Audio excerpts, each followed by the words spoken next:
Au moment de mon dernier quart d'heure, je ne ferai pas le brave. Je dirais plutôt, vous n'avez pas 5 minutes, sous-entendu de plus. L'humoriste qui a dit mourir c'est partir beaucoup ne se trompait pas de beaucoup. Pour moi, mourir c'est partir tout à fait.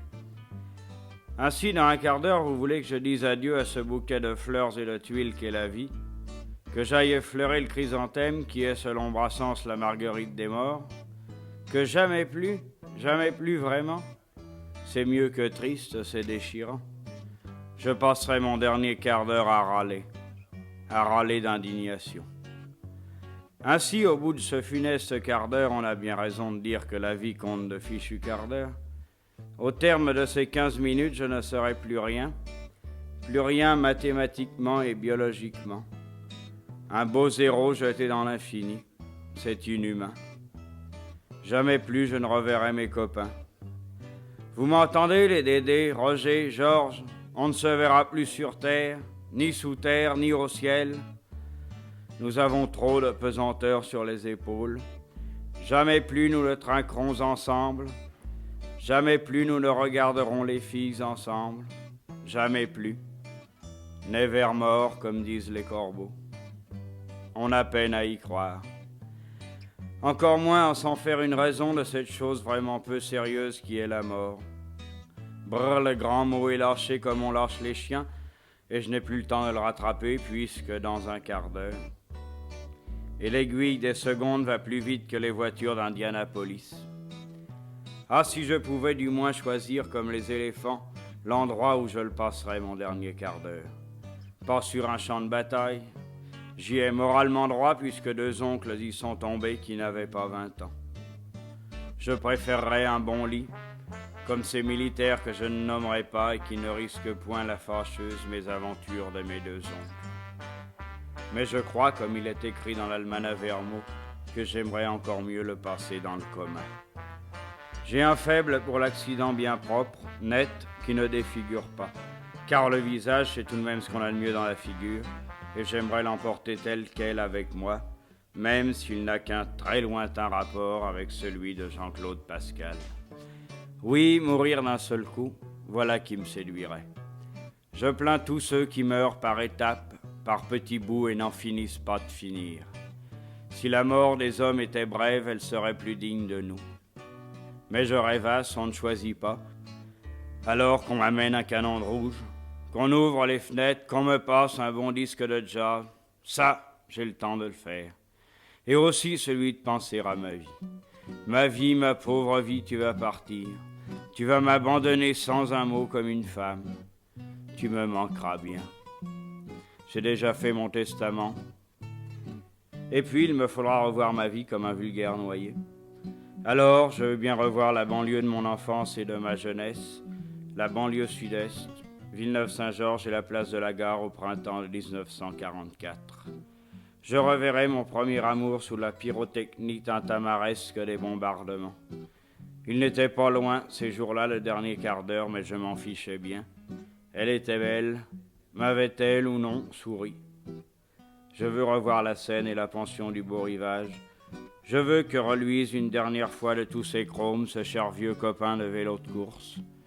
Je veux revoir Thioune, petite commune du Bourbonnais où sont nés mes parents, grands-parents, arrière-grands-parents, toute la généalogie de la famille.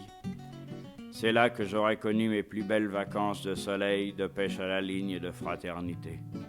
C'est là que j'aurais connu celle que j'espère avoir près de moi pour ce dernier quart d'heure, ma femme. C'est là que je veux être enterré, puisqu'il faudra bien qu'on m'enterre. Ce n'est pas gai tout ça. Dire des choses pareilles à 28 ans, drôle de façon de faire joujou. Enfin, je ne reverrai rien de ma vie littéraire pour une raison très simple, elle n'est pas la vie, elle n'est pas ma vie. Bien sûr, je pourrais toujours dire en trépassant que j'ai passionnément aimé écrire, c'est vrai.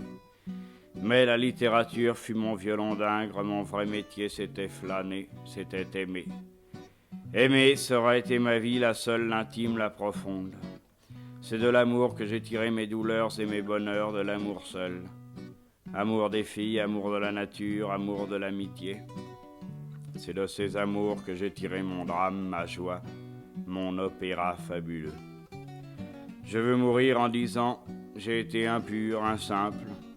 Le personnage qui me bouleverse le plus au monde est l'innocent de village. Il est pour moi l'incarnation de cette pureté, de cette simplicité et, aussi, de cette poésie qui transforme le plomb en or, la brique en brioche et le baiser en tremblement de terre. Oui, je veux mourir pur, simple et libre. Si je n'y parviens pas, je mourrai désespéré, du savon dans la bouche, du poivre rouge dans les yeux. En somme, guerre de fleurs, guerre de couronne. Il ne restera rien de moi qu'un souvenir momentané au cœur de ceux qui m'auront aimé. Le seul prolongement de l'homme, c'est le souvenir que l'on garde de lui. J'aimerais en laisser un bon à quelques personnes, c'est ma seule métaphysique. Je ne regretterai qu'une chose, ne pouvoir suivre moi-même mon enterrement. Un pareil souhait n'étant qu'une plaisanterie, je ne regretterai rien. Il faut savoir prendre ses responsabilités, même celle de partir sans se retourner.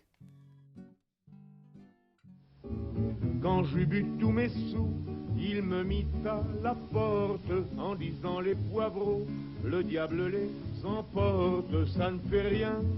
Il y a des bistrots bien singuliers. Du whisky d'Auvergne, quoi. Avec un peu d'eau de sel. Non, un peu d'eau. Non, moi je veux une eau plate, moi. C'est quand même merveilleux de trouver des boissons pareilles à Valigny, mon petit gars. En Irlande, on n'y trouve même pas. On y trouve même à Thionne. Moi, j'en veux un peu plus que celui-là. Il y a deux dieux chez René Fallet, il y a Bacchus et Cupidon. Bacchus, c'est là, et Cupidon, c'est pas là. Quand je veux me reposer de Cupidon, je viens ici. Bacchus. Et d'ailleurs, tiens, il y a une chose que tu sais pas, toi. Hemingway, à la closerie des Lilas, il y a une plaque. Ici, buvait Hemingway. Oui. Alors, j'espère que quand je serai mort, vous ferez peut-être une petite plaque en cuivre. Là devant, là. Ici, buvait Tonton Fallet avec ses amis. Avec ses amis. Je vous demande pas une plaque sur ma tente, je vous demande une plaque sur la table. Moi, j'espère être amoureux jusqu'à la fin de mes jours. Et sur mon lit de mort, quand une religieuse dans une maison de retraite me tendra un paquet de cigarettes, je lui dirai « Je t'aime ». J'aimerais que les mots de ma fin fussent « Je t'aime ». Mais je reste un sacré gaillard.